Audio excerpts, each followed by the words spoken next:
مجھے زندگی میں یا رب سر بندگی عطا 5 انعام دیتے ہیں اللہ. 5 انعام ملیں گے. پہلا انعام اللہ رب العزت حیات طیبہ دیتے ہیں، ایک خوبصورت زندگی.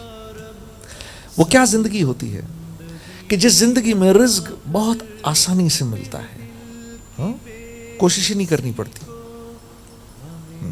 پالنے والا خوش ہو کے پالتا ہے، مشقت کے بغیر پالتا ہے. تھوڑا پورا پڑ جاتا ہے. ایک لمبی عمر دیتے ہیں اللہ، بیماری سے پاک عمر دیتے ہیں. حیات طیبہ پہلا انعام ملتا ہے. دوسرا انعام کیا ملتا ہے؟ اللہ زمین اور آسمان کی برکات کو کھول دیں گے آپ پر.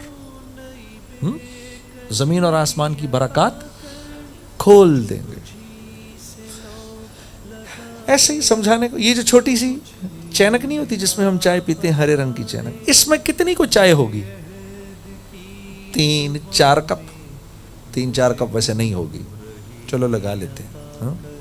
ایک اللہ والے کے ساتھ بیٹھے ہوئے تھے، پہلے 7-8 لوگ آئے، اسی چینک میں سے انہوں نے ان 7-8 کو چائے ڈال کے دی. دیکھ رہے ہیں ہم اپنی آنکھوں سے، اب شرم بھی آ رہی ہے، یا اللہ ان کی تو چائے جلدی ختم ہو جائے گی. اور جانتے بھی ہیں کہ یہ تو پیسے بھی نہیں لیتے کسی سے، یہ تو ہدیہ تک قبول نہیں کرتے کسی سے.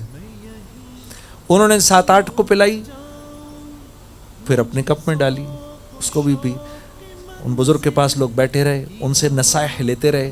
اس کے بعد اٹھ کے چلے گئے. 7-8 پھر آ گئے، انہوں نے پھر کپ منگوائے.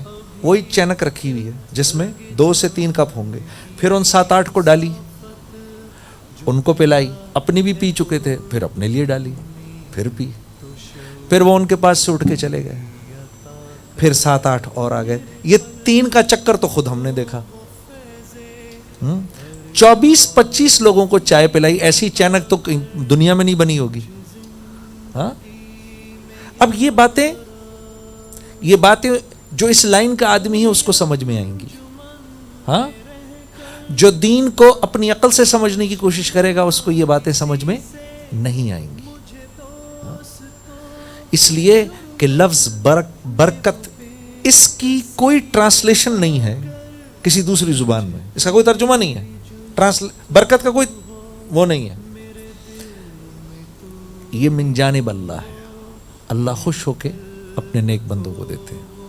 مولانا سعید احمد خان صاحب کے بارے میں ہم سنا کرتے تھے، ان کے خدام سے یہ بات سنی، ایسی جیب میں ہاتھ ڈالتے تھے. جس ملک کا آدمی ہوتا تھا اس کو جس قسم کی کرنسی کی ضرورت ہوتی تھی نکال کے اس کو دے دیا کرتے تھے، اور پھر بعد میں اپنے کپڑے لٹکاتے تھے تو کچھ بھی نہیں ہوتا تھا. یہ جن کی آپ سنتے ہیں کہ خادم تمہارا سعید آ رہا ہے، یہ میں ان کی بات کر رہا ہوں آپ کے ساتھ. حضرت خالد بن ولید جب جایا کرتے تھے تو سیدنا بلال رضی اللہ تعالیٰ عنہ کو ہر حال میں اپنے ساتھ رکھا کرتے تھے، قریب رکھتے تھے ان کو. کہیں جا رہے ہیں، پانی نہیں مل رہا، کچھ نہیں ہو رہا، تو دعا کرتے تھے، یا معزز الرسول دعا فرمائیے اللہ بارش برسا دے. سیدنا بلال 2 رکعت نماز پڑھ کے ایسے دعا فرمایا کرتے تھے، اور صحابہ فرماتے ان کے ہاتھ ایسے اٹھے ہوتے تھے، ان کے ہاتھ کے اوپر بارش کے قطرے گرنا شروع ہو جاتے تھے. تو یہ نظام ہے اللہ کا جو اللہ اپنے پسندیدہ بندوں کو دیتا ہے. اور ہمارے ساتھ معاملہ اس سے بھی زیادہ آسان ہے. ان کے ساتھ مشکل تھا، ہمارے لیے بہت آسان ہے. ہمارے لیے تو ہم 10 حصوں میں سے 1/10 بھی کر لیں وہی سب کچھ ملے گا جو ان کو ملا تھا. کہ اللہ کے نبی نے فرمایا اپنے صحابہ سے کہ میری امت پر ایک وقت آئے گا. دین کے 10 درجے ہیں، آپ نے فرمایا دین کے 10 درجے، کم و بیش الفاظ ہے، دین کے 10 درجے ہیں. اے میرے صحابہ تم ایک بھی چھوڑو گے تو تمہاری پکڑ ہو جائے گی. میری امت پر ایک وقت آئے گا جب میری سنتوں پر چلنے سے زیادہ آسان ہوگا کہ ہاتھ میں دہکتے ہوئے انگاروں کو لے لیں. یہ زیادہ آسان ہوگا. اس وقت جو دین کے 1 درجے پر بھی چلے گا فلاح پا جائے گا. ہمارے لیے زیادہ آسانی ہے. تو دوسرا انعام کیا ملے گا؟ زمین اور آسمان کی اللہ برکات کو کھول دیں گے. تیسرا انعام کیا ملے گا؟ اللہ کی مخلوق تمہاری تابع ہو جائے گی. لوگ نہیں، میں جانوروں کی بات کر رہا ہوں، ہاں میں ہواؤں کی بات کر رہا ہوں، میں آپ کے سامنے سمندروں کی اور دریاؤں کی بات کر رہا ہوں۔ آپ بھول گئے جب صحابہ جنگل میں پہنچے تو ایک صحابی نے ٹیلے پہ کھڑے ہو کے آواز لگائی، اے جنگل کے جانوروں اس جگہ کو خالی کرو، محمد مصطفیٰ کے صحابہ یہاں پر چھاونی بنانے لگے ہیں۔ تو صحابہ فرماتے ہیں ہمیں ساری رات جانوروں کے جنگل چھوڑنے کی آوازیں آتی رہی۔ یہ بات کون سمجھے گا؟ اس لائن کا آدمی سمجھے گا،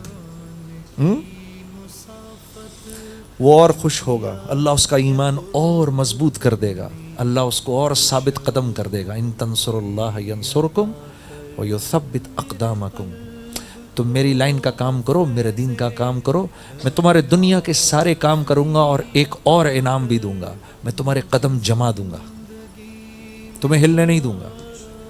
ٹھیک ہے، یہ سب سے زیادہ ضروری ہے۔ جب لوگ کہیں یہ کیا کر رہے ہو، ارے یہ کیا کر رہے ہو، وہ کیا کر رہے ہو، تو کیا فرما رہے ہیں اللہ پاک؟ تمہارے قدم جما دوں گا۔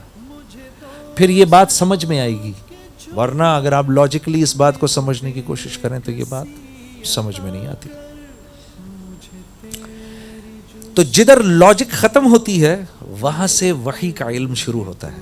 ہی تو ہو میرے قلب کو وہ فیض دریعارفی عطا کر، جو دلوں میں نور کر دے وہی روشنی عطا کر، مجھے زندگی میں یا رب سر بندگی عطا کر،